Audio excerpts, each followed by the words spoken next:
On September 14, 2021, the Beijing Haidian People's Court issued a first-instance verdict in the sexual harassment case against Zhu Jun and Zhu. The defendant, Zhu Jun, won the case, but the plaintiff, Zhu, was actually the winner. Simply put, on June 9, 2014, a student of a Beijing opera school, Zhu, entered the public dressing room, where Zhu Jun was located, on the pretext of interviewing Zhu Jun, the host of CCTV's Artistic Life program. The next day Zhu called the police to report sexual harassment by Zhu Jun, but the police investigated and did not open a case because there was no evidence that Zhu Jun had violated the law. In July 2018, Zhu's friend Mai Xiao posted the incident to social media, sparking a storm of public opinion. Zhu Jun was denounced and boycotted by netizens and had to leave his job.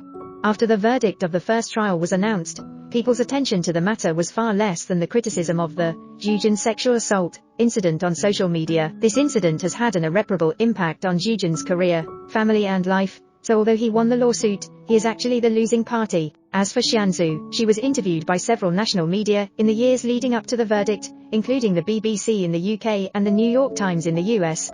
She has also been an active voice in various feminist events, speaking in various places and rapidly increasing her popularity. Zhu has gained many fans, and has become an international feminist representative. The morning of December 2, 2020, was the first session of this case.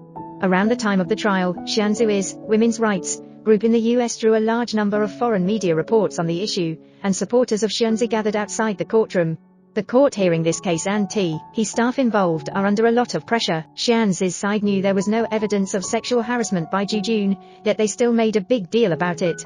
Their real goal was not to win the case at all, so Zhu prepared her statement a long time ago. The irrelevant and unreasonable motions we filed were refuted by the court, and the judge pronounced judgment based on the evidence without giving us time to make up a story.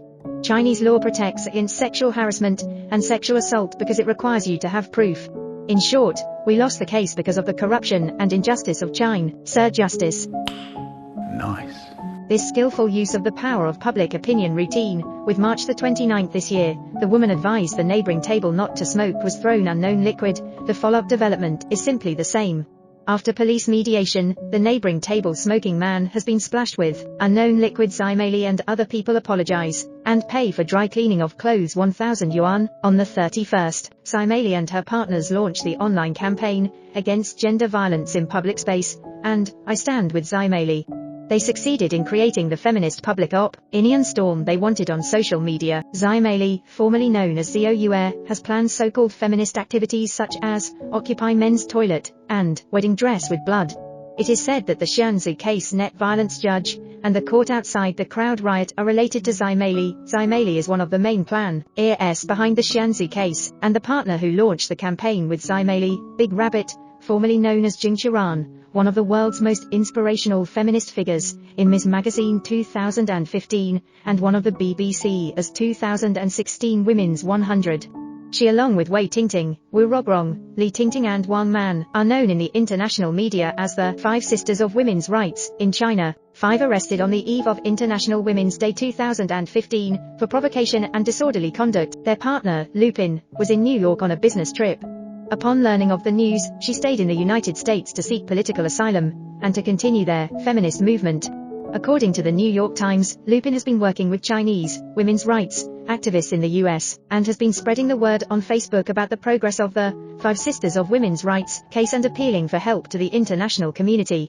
The account even received official support from the United States, followed by the United States, the European Union and of our Western governments and so-called human rights organizations speaking out and demanding that the Chinese police release the 5 men.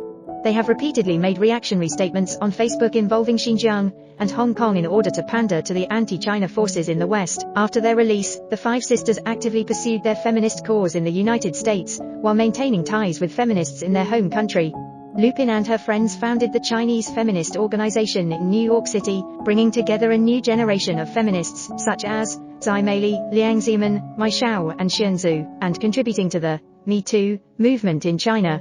Zimeli's advice to the neighboring table not to smoke was splashed with unknown liquid, and Zhu Jun's case a part of their activities, inciting confrontation between men and women in China, impacting the credibility of the government and the judiciary, and causing social unrest is their goal. We all know that these activities need a lot of financial support, and where do they get the money for their activities? In 2009, they registered Beijing True Virtue Culture Communication Center to be responsible for the content of the Women's Voice website, with Lupin as the person in charge, and an NGO called Oxfam Hong Kong as the main sponsor.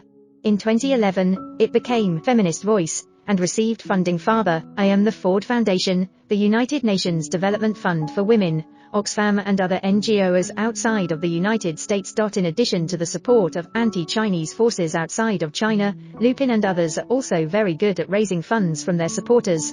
For example, Xiaomei runs an online store that was boycotted by consumers because of her anti-China comments in support of Hong Kong independence and could not continue to make a profit. After this, Lupin posted for supporters to go to social media to make a lot of support remarks in addition to offer supporters go to Xiaomei's store to place an order to vote with money.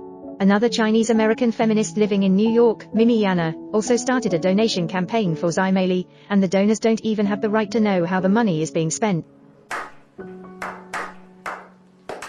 Receiving financial support from abroad, associating closely with anti-Chinese elements, generating public opinion online, attacking Chinese women's policies, and inciting social conflicts. Are they really feminist? Feminism is a beautiful word. Liberal and emancipatory feminism strives for equality of opportunity between sexual genera, the establishment of social justice, the autonomy of the family, and the freedom of women to survive and thrive. Xiang Jigyi, who fought for the interests of female workers, Deng Yingxiao, who gave Chinese women the freedom to marry and divorce, and Zhang Gaimei, who helped rural schoolgirls get out of the mountains. They are both lauded as feminist workers. Now, women's rights have been turned into a tool for private profit by some people with ulterior motives, and radical and extreme women's rights activities have made people talk about women's rights. What we oppose and resent is not those feminists who really promote women's liberation and solve the problems of disadvantaged women, but those idyllic feminists who are crazy to provoke social confrontation for their own selfish interests.